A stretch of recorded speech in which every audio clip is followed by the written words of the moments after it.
मैं हूं पीयूष मिश्रा। हाल ही में हुए 5 राज्यों के नतीजे आने के बाद बीजेपी ने 3 बड़े राज्यों में बड़ी सफलता हासिल की है और इस सफलता के बाद अब बीजेपी ने 2024 के लोकसभा चुनाव की तैयारी भी शुरू कर दी है। आपको बता दें कि इस तैयारी के संदर्भ में बीजेपी ने 22 और 23 दिसंबर को दिल्ली में एक बड़ी बैठक बुलाई है। इस बैठक में बीजेपी के सभी प्रदेशों के अध्यक्ष मौजूद रहेंगे, साथ ही साथ राष्ट्रीय पदाधिकारी जो है वो सभी मौजूद रहेंगे।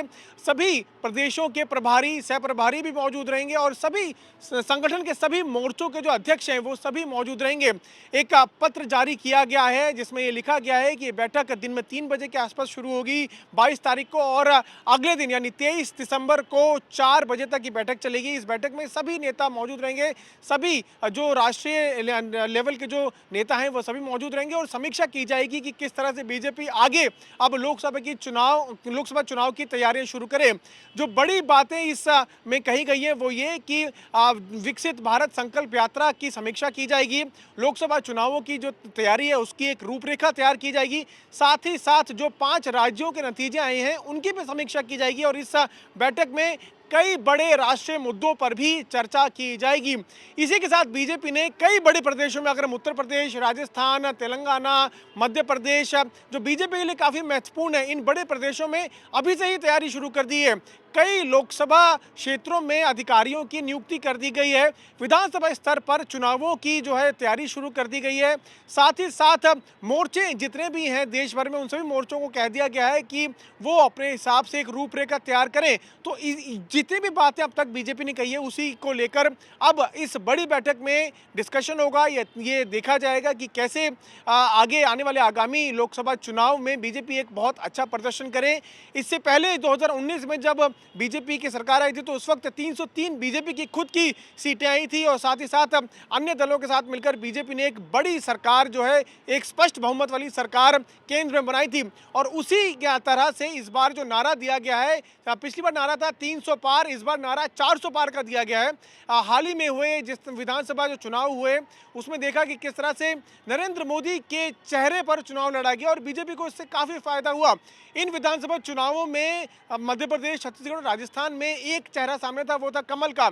और ये बात खुद प्रधानमंत्री नरेंद्र मोदी ने बोली कि कोई चेहरा नहीं है, चेहरा है सिर्फ कमल का और लोगों को कमल के बटन पर जाके बटन दबाना है और इससे काफ़ी फायदा बीजेपी को हुआ।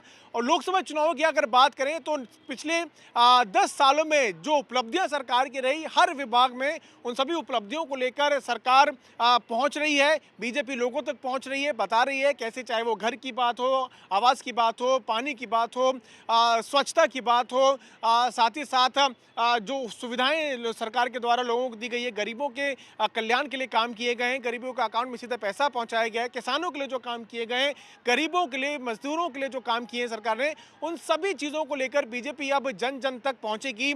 उसी के मद्देनजर एक बड़ी रूपरेखा दिल्ली में अब तैयार होने वाली है। इस रूपरेखा में सभी जो अधिकारी हैं उनको बताया जाएगा कि कैसे लोगों तक पहुंचे। इसी के साथ साथ आपको बता दें कि बीच बीच में प्रधानमंत्री नरेंद्र मोदी नेताओं से मिलते रहते हैं, इसमें बताते रहते हैं कि कैसे जो अब तक की स्कीम्स रही हैं सरकार की वो लोगों तक पहुंचाई जाए, उसके फ़ायदे लोगों को जो हुए उसके बारे में बताया जाए। पिछले महीने ही हमने देखा कि कैसे जो पिछले 10 सालों में काम सरकार ने किए हैं उसको लेकर हर मंत्री को एक ड्यूटी दी गई थी और मंत्री को ये बताया गया था कि वो एक रिपोर्ट तैयार करें। वो रिपोर्ट जो है वो केंद्र जो लीडरशिप है, सेंट्रल लीडरशिप है बीजेपी की, उसको रिपोर्ट सबमिट भी की जा चुकी है। तो सभी मंत्रालयों से रिपोर्ट लेने के बाद और आगे कैसे परफॉर्म करना है, 2024 में क्या क्या मुद्दे होंगे, उन सभी मुद्दों को लेकर अब चर्चा जो है 22 और 23 दिसंबर की होगी। इस बार 400 पार के नारे के साथ मोदी की गारंटी को लेकर अब बीजेपी मैदान में उतरेगी और उसको लेकर किन किन नेताओं से बात करनी है, कैसे कैसे राज्य स्तर पर काम करना है। जहाँ पर बीजेपी की सरकार है वहाँ पर जो लोकसभा सीटें हैं वहाँ पर जो वहाँ की मौजूदा सरकार है उसकी जो उपलब्धियाँ हैं वो बतानी है, साथ ही साथ मोदी सरकार की उपलब्धियाँ बतानी है। विपक्ष की अगर जो सरकार है किसी राज्य में तो वहाँ पर विपक्ष के खिलाफ कौन से ऐसे मुद्दे होंगे वो लेकर लोगों के बीच में जाना है और बताना है कि कैसे विपक्ष जो है वो नकारात्मक राजनीति में विश्वास करती है। तो इन सब चीज़ों को लेकर अब एक बड़ी बैठक दिल्ली में होने वाली है। देखना ही होगा कि आगे किस तरह की रूपरेखा बीजेपी अख्तियार करती है और कैसे लोगों तक पहुंचती है और मोदी की गारंटी जिसकी बात बीजेपी पिछले 4 से 5 महीने से कर रही है वो कैसे अब पूरी की जाती है। कैमरामैन आलोक दास के साथ मैं पीयूष मिश्रा, दिल्ली आज तक।